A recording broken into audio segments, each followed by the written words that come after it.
അങ്ങനെ യമുന എവിക്റ്റഡായി. അത് ഏതായാലും നല്ലൊരു എവിക്ഷൻ തന്നെയായിരുന്നു. യമുന പുറത്തു പോയി. പക്ഷേ നിന്നിടത്തോളം യമുന ജെന്യൂൻ ആയിട്ടാണ് നിന്നത് എന്ന് പറയാം. ഗെയിം കളിക്കാൻ വന്നതാണോ എന്ന് പോലും ചിലപ്പോൾ തോന്നിപ്പോയിട്ടുണ്ട്. കൂടുതലായിട്ട് ഷൗട്ട് ചെയ്യുകയോ അഗ്രസീവായിട്ട് സംസാരിക്കുകയോ ചെയ്തിട്ടില്ല. അതുപോലെ തന്നെ ഫിസിക്കൽ ടാസ്കുകൾ ഉണ്ടാകുമ്പോഴും യമുനയ്ക്ക് കാര്യമായ പ്രകടനങ്ങൾ ഒന്നും കാഴ്ചവെക്കാൻ പറ്റിയിട്ടില്ല. പക്ഷേ കോമഡി അതല്ല. യമുന എവിക്റ്റഡ് എന്ന് പറഞ്ഞപ്പോൾ ജാൻമണി എന്താ പറയാ, മാസ് എൻട്രി എന്നൊക്കെ പറയുന്ന പോലെ മാസ് കരച്ചിലായിരുന്നു. എന്തിനാണ് ഇങ്ങനെയൊരു ഷോ? സംഭവം ജാൻമണിയും യമുനയും കുറച്ച് ദിവസമായിട്ട് ക്ലോസ് ആയി വരികയായിരുന്നു. എന്ന് വെച്ച് യമുനയുടെ വീട്ടിലേക്കല്ലേ പോകുന്നത്?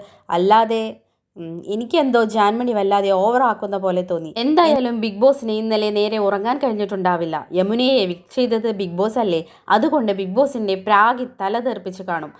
പ്രാഗിലിൽ പുലിയാണല്ലോ നമ്മുടെ ജാൻമണി. പക്ഷേ നമ്മുടെ യമുനയ്ക്ക് ജാൻമണിയുടെ ഈ കരച്ചിലൊന്നും വല്ലാതെ ഏറ്റിട്ടില്ല. യമുനയുടെ പണി നോക്കി അങ്ങോട്ട് പോയി. ഇവർ ഫുൾ ഡ്രാമയാണെന്ന് യമുനയ്ക്ക് മനസ്സിലായി കാണും. എന്തായാലും നല്ല കോമഡി ആയിരുന്നു. ബിഗ് ബോസ് ജാൻമണിയെ കൂടി യമുനയുടെ കൂടെ വിടണമായിരുന്നു. ഇവരൊന്നും ഒരിക്കലും ബിഗ് ബോസ് ഹൗസിന് ചേരുന്ന ഒരു കണ്ടസ്റ്റന്റ് അല്ല. For more videos share and subscribe my channel.